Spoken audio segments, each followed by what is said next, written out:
Astronotlar geminin yakınlığında anlaşılmaz ve açıklanamaz bir şeylerden erbe, yani Alman ırksal araştırma ve eğitim yaklaşık 3500 yıl önce altın çağını yaşamış antik sesler çığlıklara, ulumalara ve telgraf bildirim sesleri vardır. Dünya tarihinin en korkunç seri katiliyle karşılaşmış. İlk olarak koridorda 5-6 hafta sonra kameralar için Igor Dyatlov yönetiyor. KGB su gibidir. Bulunduğu ortama uygunlara insanın zamanda yolculuk yapması meselesinin çözülebilir bir mesele olduğu iddiasının teori.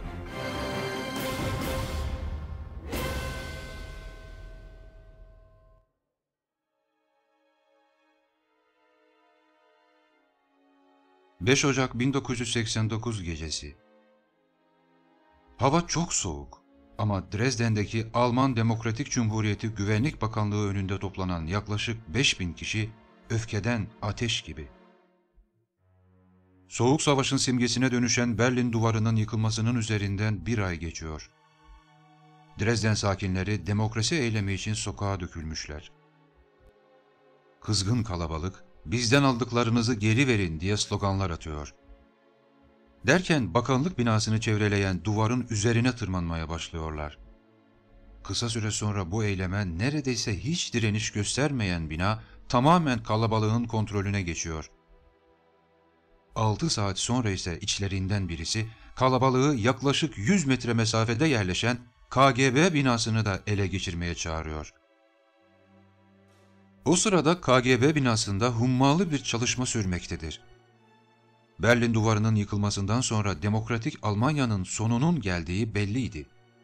Bu nedenle tüm gizli belgelerin, bağlantıların, adreslerin yok edilmesi gerekiyordu. Sonradan Putin'in anlattığına göre o günler o kadar çok evrak yakmışlardı ki sonunda soba patlamıştı. Ancak iş henüz bitmemişti. Bu nedenle de o sırada kalabalığı binadan uzak tutmak hayati önem taşıyordu. 15 kişi kalabalıktan ayrılarak KGB binasına doğru yürümeye başladı.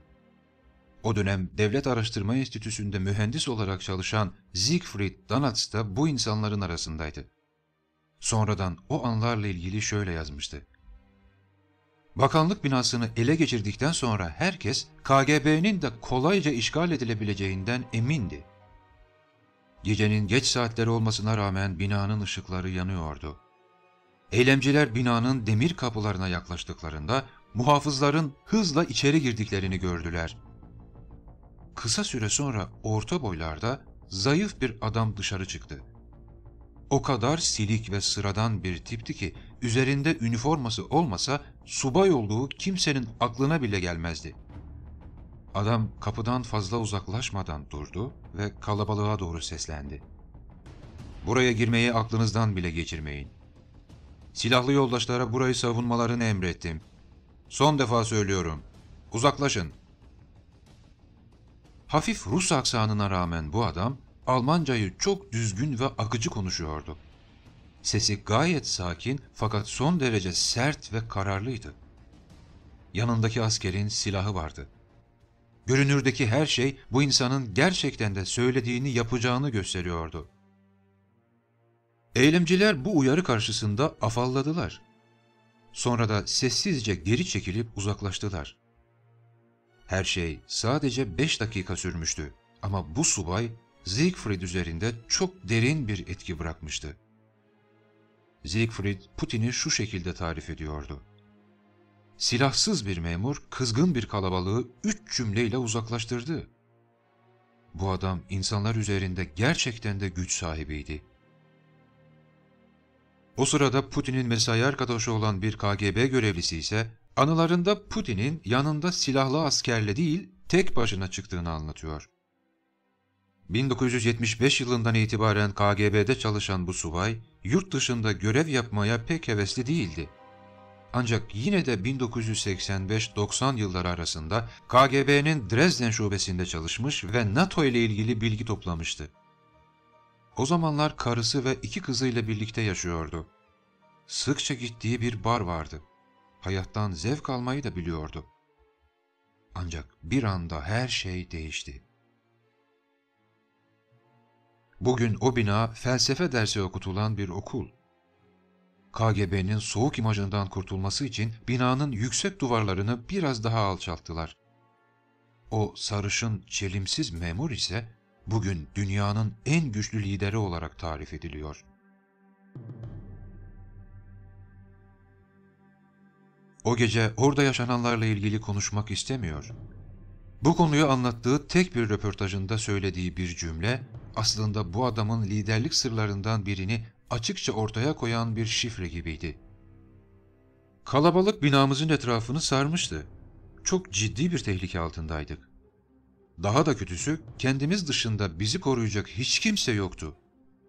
Demokratik Almanya ve Sovyetler Birliği arasındaki anlaşma çerçevesinde harekete geçmeye hazırdık. Hazır olduğumuzu da kalabalığa göstermek zorundaydık. Bu da beklenen etkiyi gösterdi. Tabii bir süreliğine. Harekete geçmeye hazır olduğunu göstermek. İçeriye girmeye çalışan öfkeli bir kalabalığın önüne tek başına çıkmak ve onları konuşarak geri yollamak. Bu inanılmaz bir cesarete ve çelik gibi sinirlere sahip olmayı gerektiren bir davranıştı. Bu olay, Putin'in tabiatını ortaya koyması açısından önemlidir.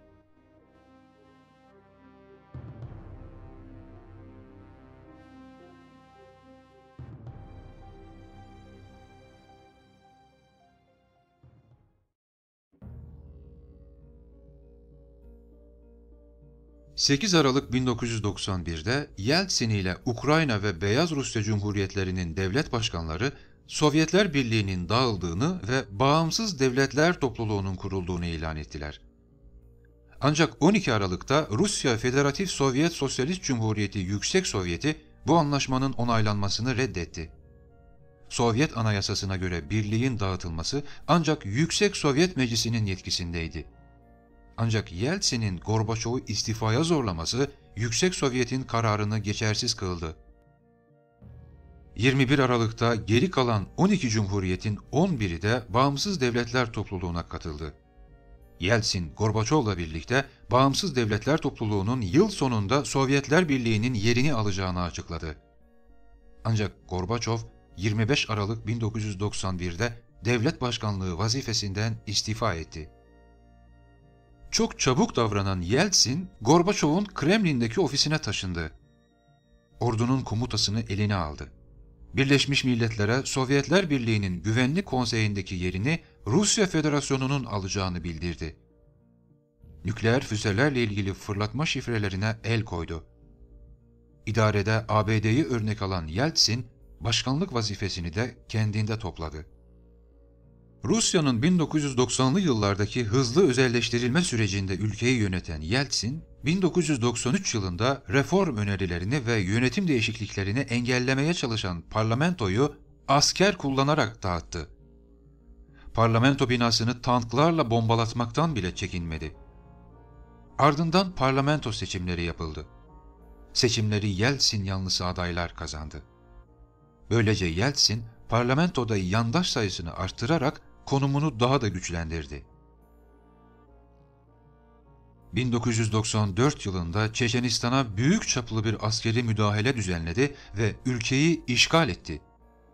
Ardından Çeçenistan'ın özerkliğini sınırlandırarak Rus egemenliğini sağlamlaştırmaya çalıştı.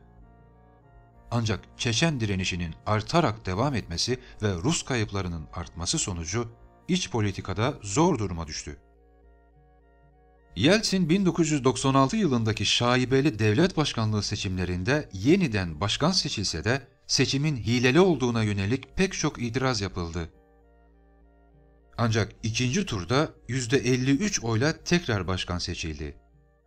Fakat 20 Şubat 1912'de muhalif cepheden Sergey Baburin ve Sergey Udaltsov 1996 seçimlerinde pek çok seçim sahtekarlığına şahit olduklarını ve seçimin galibinin kesinlikle Komünist Parti lideri Gennady Zyuganov olduğunu belirtmişlerdir. İç politikadaki tüm bu çekişmeler devam ederken 1998 yılında patlayan kriz Yeltsin'in otoritesini düşürdü. Yaşanan tüm başarısızlıkları hükümete yüklemeye çalışarak sık sık başbakan değiştirdi ve gittikçe ordunun desteğini de kaybetmeye başladı. Yetmezmiş gibi 1999 yılında Yeltsin'in kızının ve damadının adının bir yolsuzluk skandalına bulaşmasıyla Rus basını Yeltsin'in başkanlığını iyice sorgulamaya başladı. Savaş cephesinde de işler yolunda gitmiyordu. 7 Ağustos'ta Basayev ve Hattab yönetimindeki silahlı birlikler Dağıstan'a saldırdı. Dağıstan İslam Şurası ise Dağıstan İslam Devleti'nin kurulduğunu ilan etti. Ülke bir kurtarıcıya muhtaçtı. Taze kana.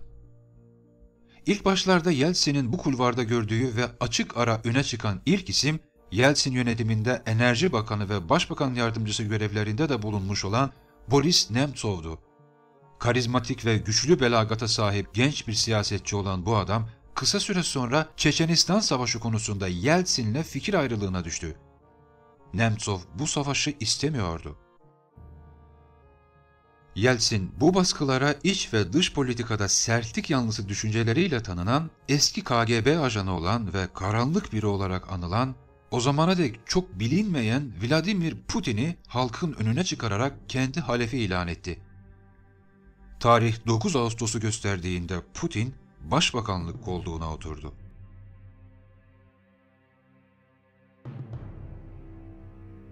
Çok ciddi ve konuşmayı da fazla sevmeyen bir adamdı.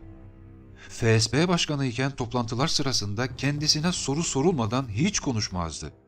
Sorulduğu zaman ise kısa ve oldukça net cevaplar verirdi. Konuşurken cümlelerini çok dikkatli seçiyordu. Bu yüksek mevkilere aday olan biri için çok önemli bir özellikti. Ancak bir sorun vardı. Geniş halk kitleleri Putin'i tanımıyordu. Yine de artık tamamen çekilmek üzere olan, tükenmiş, yaşlı ve içkici liderin yanında görünen bu genç, dinamik ve sportif aday, halk açısından da umut verici bir imaj çiziyordu. Hemen Dağıstan'a operasyon düzenleyen Putin, her şeyi bizzat yönettiği bu süreç sonunda sadece bir ay içinde tüm ülkeyi Basayev ve Hattab'ın birliklerinden tamamen temizledi.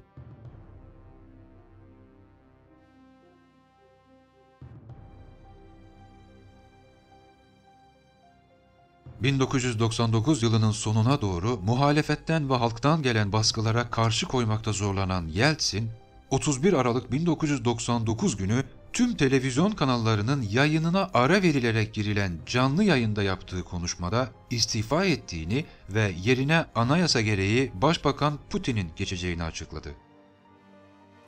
Aynı gün Kremlin'de yapılan törenle Rusya Patriği tarafından kutsanan Putin, yemin töreninin ardından resmen Rusya Federasyonu Başkanı oldu.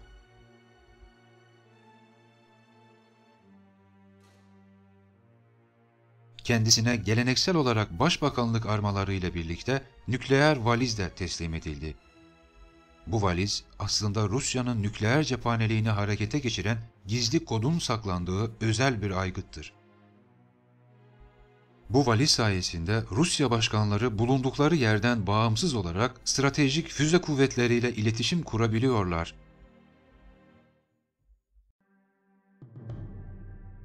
Bu bir insan için kaldırılması zor bir beyin fırtınası olmalıydı. Sovyetler Birliği'nde doğup büyümüş ve KGB terbiyesiyle yetişmiş bir insan bir anda her şeyin tersine döndüğü yeni düzenin başına geçmişti. Sovyetler Birliği'nin yıkılmasına üzülmeyenler kalpsizdir. Onu yeniden kurmaya çalışanlar ise beyinsiz.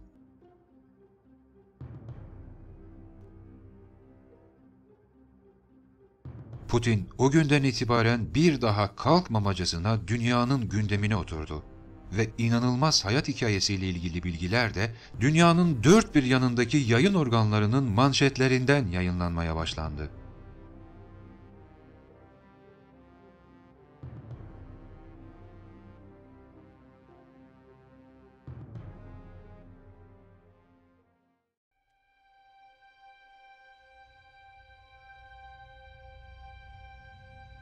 Vladimir Vladimirovich Putin, 7 Ekim 1952'de bugünkü St. Petersburg'da sıradan bir fabrika işçisi ailesinde doğdu.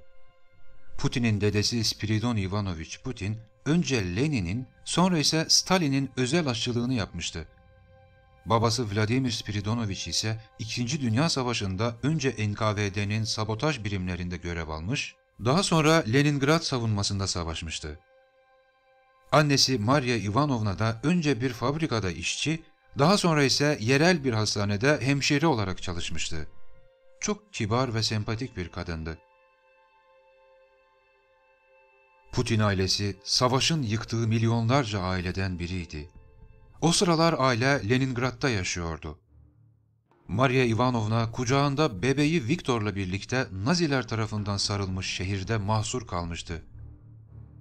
Eşi Vladimir Spiridonovich ise gönüllü olarak savaşa katılmış ve özel birliklere alınmıştı. Dönemin gizli servisi NKVD'nin sabotaj timleri bir operasyon hazırlığı içindelerdi. Bir köye gizlice girmişlerdi ancak muhtemelen içeride bazı hainler vardı. Çünkü köyden çıkmak isterken timin etrafı Naziler tarafından sarıldı. Tuzağa düşürülmüşlerdi. Aralarında Putin'in babasının da bulunduğu 28 kişi orman yolundan kaçmaya çalıştı. Takip sırasında Vladimir Spiridonovich ağzına bir kamış alarak bataklığa girdi ve sabaha kadar Alman askerlerinin ve köpeklerin seslerini dinleyerek sabırla bekledi. 28 kişiden sadece 4'ü hayatta kalabilmişti. Rusya'nın gelecek başkanının babası da kurtulanlar arasındaydı.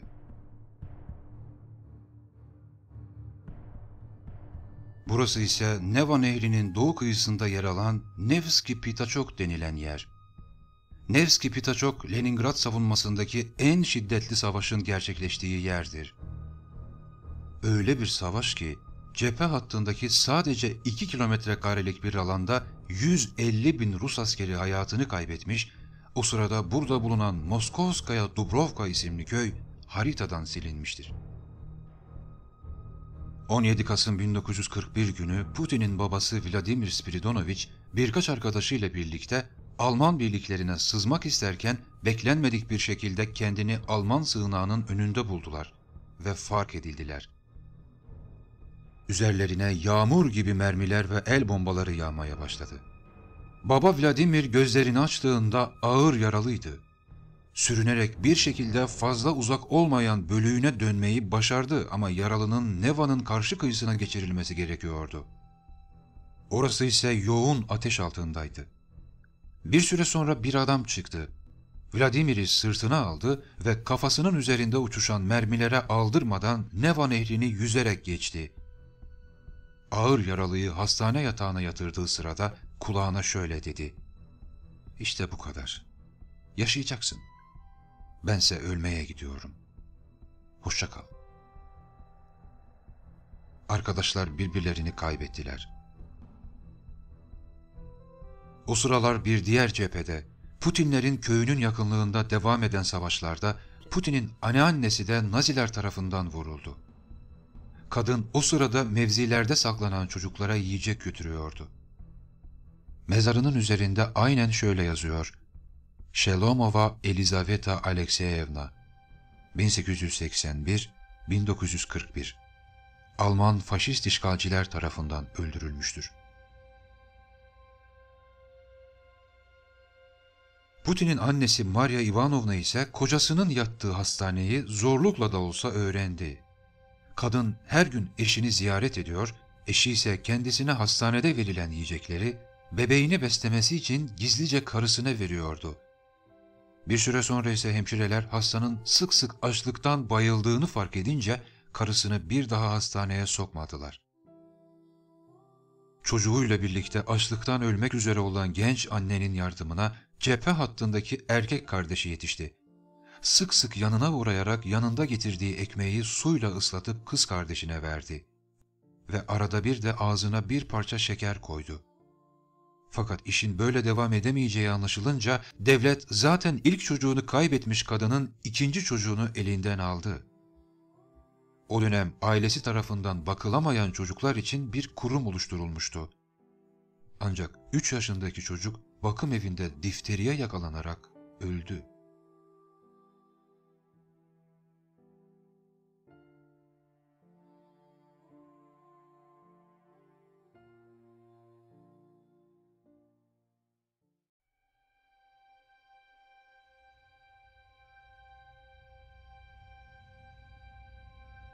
Burası ise yine Leningrad'da bulunan dünyanın en büyük toplu mezarlığı. Gördüğünüz bu her karenin altında yaklaşık 3000 insan yatıyor. Resmi rakamlara göre buradaki toplam insan sayısı 500.000'in üzerindedir. Bunca zaman sonra bile burada yer yer toprak çökmeleri meydana geliyor. Putin'in 3 yaşında ölen ağabeyi Viktor işte bunlardan birinde yatıyor.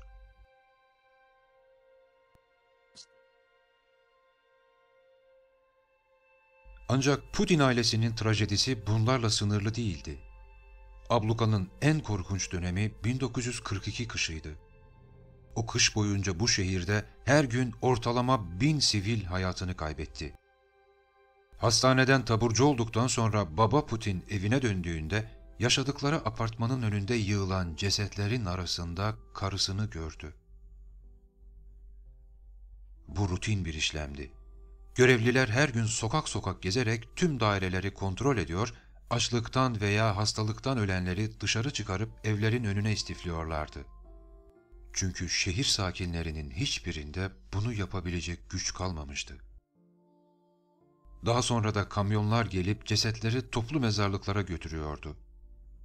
Baba Vladimir eşinin kalbini dinledi, nabzını tuttu ve görevliye dönerek "Ama o yaşıyor," dedi. "Fazla zamanı kalmadı," dedi görevli. "Yolda ölür." Adam görevlileri ikna ederek karısını sedyelerle eve götürmelerini sağladı. Karısıyla kendisi ilgilendi ve onu iyileştirdi.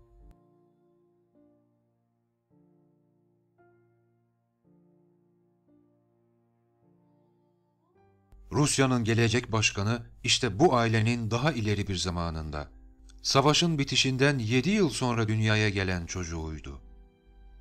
Yıllar sonra Putin'in de anlattığına göre 1960'lı yıllarda baba Putin'in kurtarıcısı kapılarını çaldı. O da savaştan sağ kurtulmuştu.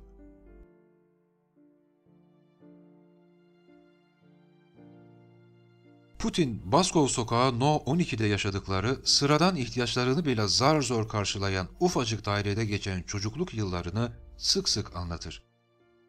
Bu anıları adeta onun halkıyla arasındaki en güçlü görünmez bağı oluşturur. Ebeveynleri 1998-99 yılları arasında onkolojik hastalıklardan vefat ettiler. Evlatlarının büyük siyasi başarısını göremeden. Genç Vladimir, Leningrad'da 193 nolu 8 yıllık ortaokulu bitirdikten sonra kimya temayüllü 2 yıllık liseyi de tamamlayarak Sovyet eğitim sistemine göre tam orta tahsil diplomasını aldı. Çalışkan bir çocuktu. Yabancı dilleri özellikle çok seviyordu. Bunun yanında küçük yaşlardan beri dövüş ve savunma sporlarına karşı büyük bir ilgisi vardı. 11 yaşından itibaren Rus savunma sistemi olarak bilinen Sambo ve Judo kurslarına gitti. Putin'in spor biyografisi parlak başarılarla doludur. Rusya Devlet Başkanı bugün hala aktif bir şekilde Uzak Doğu dövüş sanatlarıyla uğraşmaktadır. En son 2013 ve 2014 yılları arasında Tekvando'da 9. dan ve Kyokushin Kaikan karate stilinde 8. dan sahibi oldu.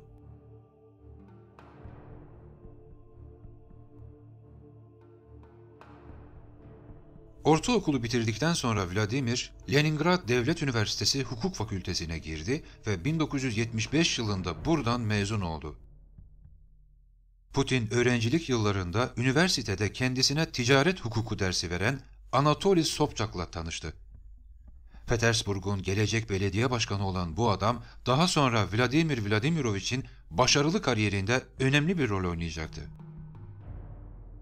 Bilindiği üzere Putin gençlik yıllarında istihbaratta çalışmıştı ve birçok yorumcuya göre de bu onun sonradan ülkeyi yönetme tarzına da yansımıştı. Hukuk fakültesinden mezun olduktan sonra Putin devlet güvenlik organlarında görev aldı. KGB'de yaklaşık 10 yıl çalıştı.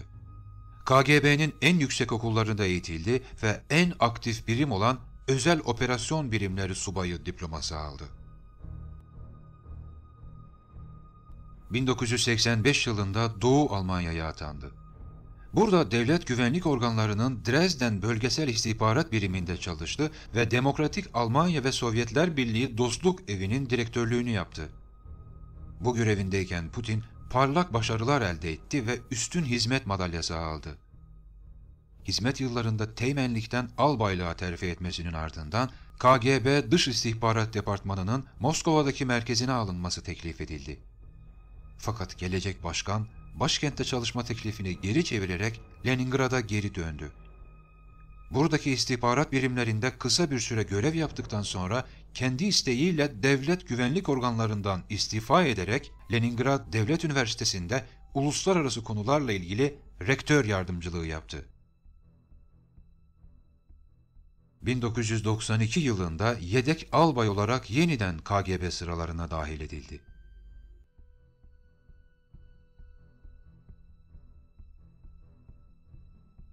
Vladimir Putin'in siyasi kariyeri 1991 yılında St. Petersburg yani eski Leningrad Belediye Başkanlığı ofisinde başladı. KGB'den görevden alındıktan sonra burada belediye başkanı Dış İlişkiler Komitesi'ne başkanlık etti. Bununla birlikte 1994'ten beri St. Petersburg Belediyesi'nin başkan yardımcısıydı. Bu göreve gelmesine ön ayak olan insan ise onu sorumluluk sahibi bir eleman olarak üniversite rektörlüğüne öneren Anatoly Sobchak'tı.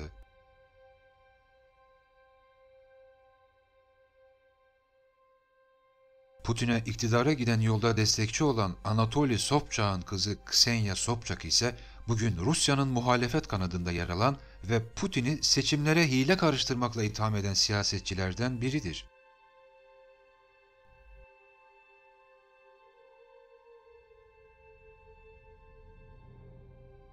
Belediye başkanlığı ofisinde görev yaptığı dönemlerde kendisiyle birlikte görev yapan Dmitri Medvedev, Alexey Miller, Igor Sechin ve Sergey Narushkin sonradan onun sadık arkadaşlarına dönüşerek önce hükümet organlarında sorumlu görevler aldılar, şu an ise başkanın yakın çevresinde yine yüksek devlet kurumlarını yönetmekteler.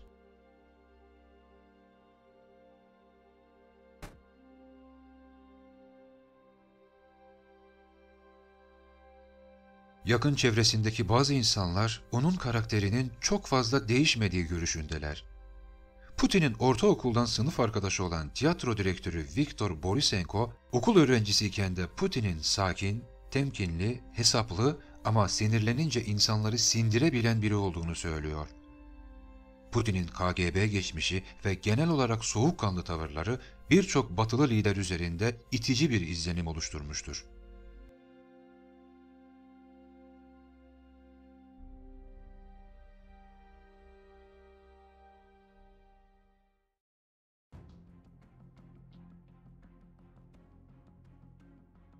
Hamburg, Almanya, 1994. Avrupa Birliği tarafından düzenlenen bir seminer. Rusyalı diplomatlardan ve Hamburg'un kardeş şehri olan St. Petersburg'dan da davetliler var. O dönemin St. Petersburg Belediye Başkanı Anatoly Sobchak'la birlikte yardımcısı Putin de toplantıda. Putin Dresden'den dolayı Almanlara pek yabancı değildi ama diğer batılı liderler onu hiç tanımıyordu. Her zamanki içerikte konuşmalar sırasıyla yapıldıktan sonra kürsüye Estonya Cumhurbaşkanı Lennart Meri çıktı. Konuşması sırasında geçen Rus işgali kelimesi duyulur duyulmaz Putin koltuğundan kalktı ve herkesin bakışları önünde salondan çıktı. Rus gazeteci Andrei Kondrashov'un tabiriyle sıraların arasından adımlarken ahşap palamut zemin ve 12 metre yüksekliğindeki tavan onun adımlarına boğuk bir yankıyla eşlik etti. Arkasından kapattığı çelik ve bronzdan yapılmış dev kapı ise büyük bir gürültüyle kapandı. Bu aslında Putin'in hatası değildi. Sadece kapı çok ağırdı ve Putin onu zamanından önce bırakmıştı. Ancak bu kapının çıkardığı gürültü, siyasi açıdan sakin bir şehir olan Hamburg'da çok sert yankılandı. Batı ilk defa o zaman "Who is Putin?" dedi. Fakat tuhaftır ki onunla sohbet etme imkanı bulanlar tam tersini söylüyorlar. Putin gerçekte oldukça mütevazı, esprili ve kolay sinirlenmeyen biridir. Kendi sözleriyle anlatırsak sinirlenmek zayıflıktır. sinirlenen bir insan zaafını ele vermiş olur. Böyle bir ülkeyi yöneten birinin zayıf olmaya hakkı yoktur, diyor. Ancak Putin'in Hamburg'daki bu davranışı dönemin Rus yönetiminin takdirini kazanmıştı. 1996'da Sobchak'ın seçimlerdeki başarısızlığından sonra Vladimir Vladimirovich, Rusya Federasyonu Başkanlığı'nda çalışmak üzere Moskova'ya davet edildi. Bir yıl sonra başkanlıktaki görevinde terfi etti. 2 yıllık aktif çalışma sonrasında Rusya Federasyonu'nun gelecek başkanı, Kremlin'deki en etkili kişilerden birine dönüştü ve tekrar terfi ederek Rusya Federal Güvenlik Hizmeti'ne ve daha sonra Rusya Federasyonu Güvenlik Konseyi'ne başkanlık etti. Sonrasında ise çalışmamızın başında bahsettiğimiz gibi Yeltsin döneminin sancıları, kimi yorumculara göre ise içkici ve yorgun başkanın halkına sözüm ona değerini göstermek amacıyla daha sert bir adamı yönetime ataması sonucunda Putin önce başbakan, Yeltsin'in istifası sonrasında ise anayasa gereği Rusya'nın yeni başkanı oldu. O sıralar 2000'li yılların başlarında ilk başkanlık seçimlerinin hemen öncesinde basın ve medyada Putin'in gerçek annesinin Gürcistan'da yaşadığına dair ilginç bir haber yayıldı. Bu habere göre Başkan Putin'in annesi olduğunu iddia eden Vera Putina isimli bu kadın Gori'deki Meteki köyünde yaşıyordu. Anlattığına göre Putin'i ilk defa 1999 yılında televizyonda görmüş ve görür görmez de tanımıştı. 2006 yılında Moskovski Komsomolets dergisinde Vera Putina'nın anlattıkları yayınlandı. Kadın oğlunun 2 yaşından 6 yaşına dek Meteki köyünde yaşadığını, Rusya'nın Perm şehrine büyük babasıyla büyük annesinin yanına gönderildiğini anlatmıştı. İlginçtir ki 1959 ve 1960 yılları arasında Perm'deki okullardan birinde gerçekten de Vladimir Putin isminde bir öğrencinin kaydı bulundu. Bu iddianın yandaşlarından biri olan Artyom Borovik, aynı yılın Mart ayında bir uçak kazasında hayatını kaybetti. Bu kazanın gizli servis tarafından organize edildiğine dair çok sayıda iddia vardı. Bu iddiayı araştıran İtalyan La Repubblica gazetesinin yazarı Antonio Rosso ise aynı yılın Eylül ayında Tiflis'teyken öldürüldü. Konuyla ilgili gerçekler ise başka bir gazeteci tarafından ortaya çıkarıldı. Putin'in gerçek annesi olduğunu iddia eden Vera Putina, 1926 yılında Rusya'nın Perm eyaletinde doğmuştu.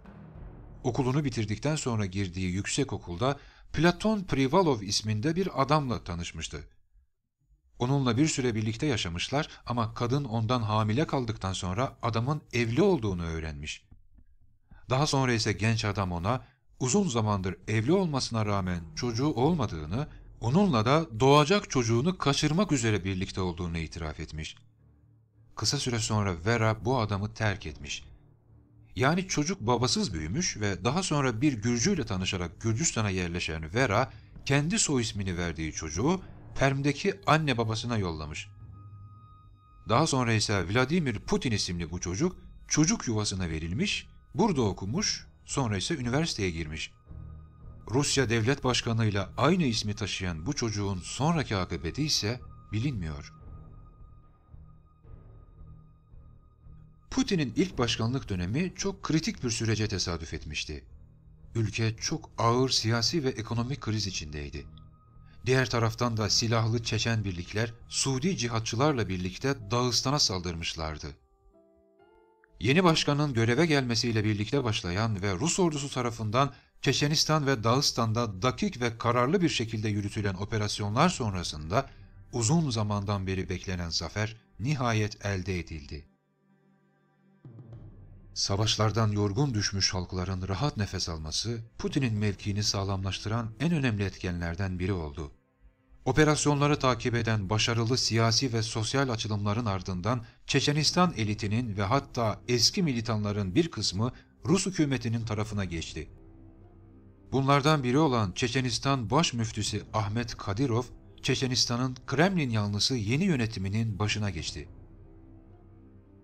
Ancak aktif direnişin zayıflaması ve Rus ordusuyla girilen sıcak çatışmaların son bulmasıyla birlikte geriye kalan Çeçen direnişçiler taktik değiştirerek yoğun bir şekilde canlı bombalarında kullanıldığı terör ve sabotaj eylemlerine başladılar.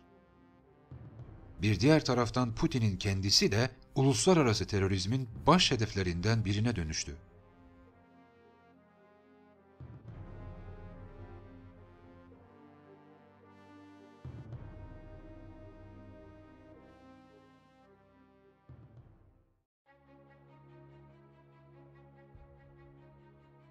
Putin'e karşı bilinen ilk suikast girişimi 2000'lerin sonlarına doğru, yani iktidara gelişinden 6 ay sonra burada, Bakü'de gerçekleşti.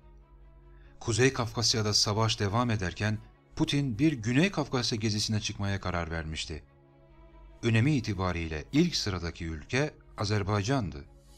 Rus gazeteci Andrei Kondrashev'in Putin adlı belgeselinde aktardığına göre uluslararası terörizmin hedefinde olan Putin'e karşı suikastin planlandığı mekan, Bakü ziyareti sırasında asla es geçemeyeceği bir yerdi. 20 Ocak Bakü şehitlerinin anıt mezarlığı olan Şehitler Hıyabanı. Eylem El-Kaide kamplarında yetiştirilmiş bir profesyonele havale edilmişti. 1974 doğumlu Irak uyruklu Ebu Said el-Kurdi sahte isimli Kenan Ahmet Rüstem. Bu adam aynı şekilde Kenan Muhammedov isminde sahte bir Azerbaycan vatandaşı kimliği de taşıyordu. Fakat bu terörist 2000 Mayıs'ından beri Azerbaycan istihbaratı tarafından fark edilmiş ve o zamandan beri Rus gizli servisiyle ortak takip başlatılmıştı. Kenan Ahmet Rüstem, telefonları dinlenen Hattab tarafından arandığı sırada takibe takılmıştı. Afganistan ve Pakistan'da birkaç terör eylemi gerçekleştiren bu isim, bir bomba uzmanıydı ve o dönem pek bilinmeyen bir yöntem kullanıyordu.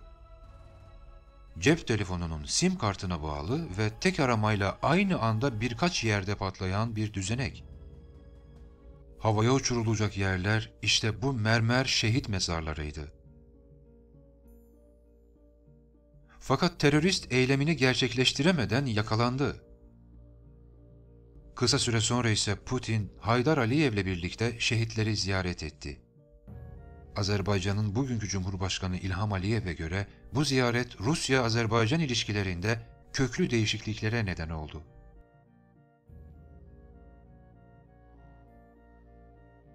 Dubrovka'da tiyatro binasının basılması, Grozny'de hükümet binasının bombalanması, Moskova'da rock festivaline yapılan terör eylemi, Mozdok'taki askeri hastanenin bombalanması, Yessentuki'de intihar bombacılarının elektrikli trene saldırmaları gibi olaylar peş peşe gerçekleşti.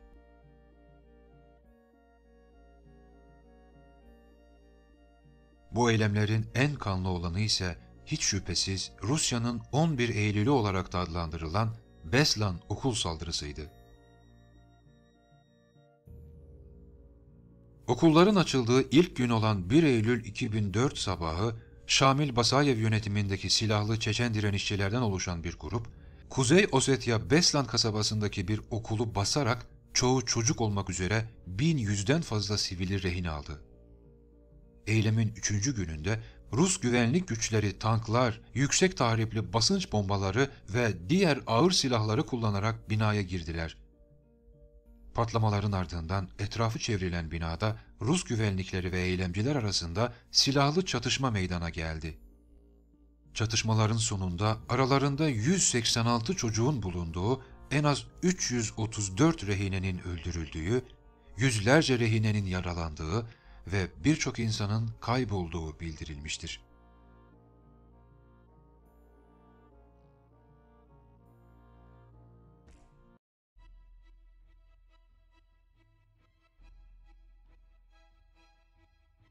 Amerikalı şair Robert Frost, Yolların Ayrıldığı Yer adlı şiirinde yol ayrımında olan bir adamı anlatır.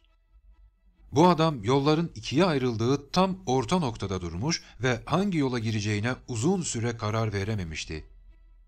Sonunda tercihini yapmış ve yoluna devam etmişti. Tercihini yaparken neleri dikkate aldığı bilinmez, ancak Beslan olayları sonrasında içinde bulunduğu durum açısından Putin bu adama benzetilebilirdi. Beslan'da yaşanan insanlık dramı, Rusya'nın iç ve dış politika tercihlerinin yeniden sorgulanmasını da beraberinde getirmişti. Bu benzetmenin sahibi olan Etki Odaklı Hareket, Terör adlı kitabın yazarı Profesör Doktor Yaşar Onay'a göre, aslında yol ayrımında olan sadece Putin değil, Rusya'nın kendisiydi. 20 Eylül Pazartesi günü Rusya'nın Beyaz Sarayı olarak bilinen meclis binasında çok önemli bir toplantı yapıldı. Toplantıya Rusya Federasyonu'nun 89 biriminden aralarında kabine üyelerinin, Kremlin yönetiminin, savcıların, İstihbarat Başkanı Yevgeni Murov'un, Merkez Binası Başkanı Sergey Ignatyev'in de bulunduğu önde gelen 150 isim davet edilmişti. Rusya Federasyonu'nun kısa tarihinde ilk kez bu kadar önemli bir toplantı gerçekleştiriliyordu. Bu biçimi açısından da yeni bir toplantı tarzıydı. Toplantının başlamasından kısa bir süre sonra yapılan bir anons, orada bulunanlara toplantının gündemini duyurdu. Anonsta, Rusya Federasyonu'nda gerçekleşen son terör eylemlerinin asıl suçlusunun sistemin kendisi olduğu ve bu sistemin yukarıdan aşağıya yenilenmesi gerektiği bildiriliyordu.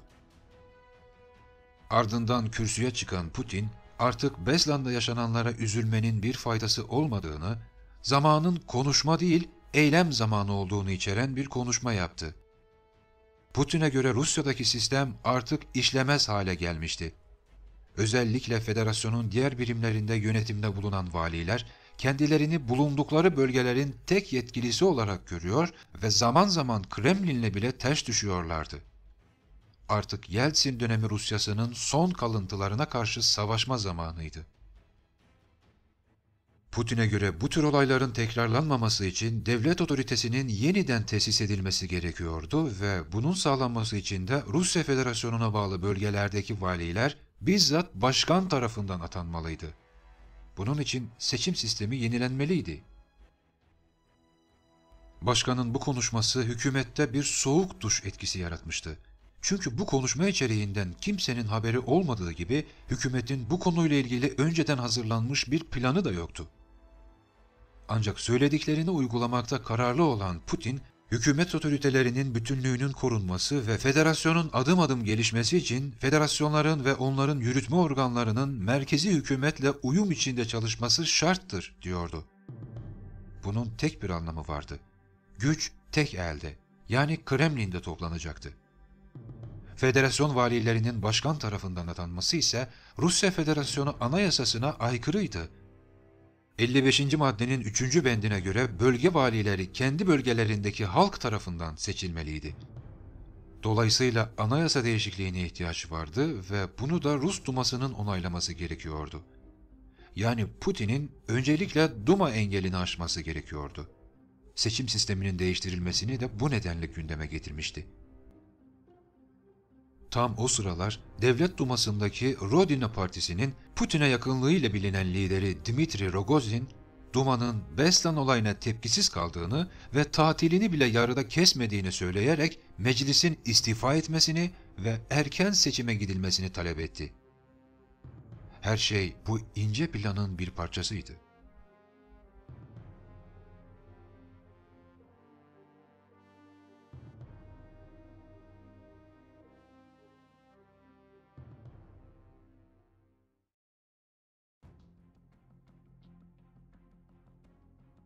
Dünya basını ise 11 Eylül olayları ardından çıkan komplo teorilerine işaret ederek Beslan olayının Putin'in iktidarını sağlamlaştırmak için düzenlenmiş olabileceğini veya bu olayı bu doğrultuda istismar ettiğini yazıyordu.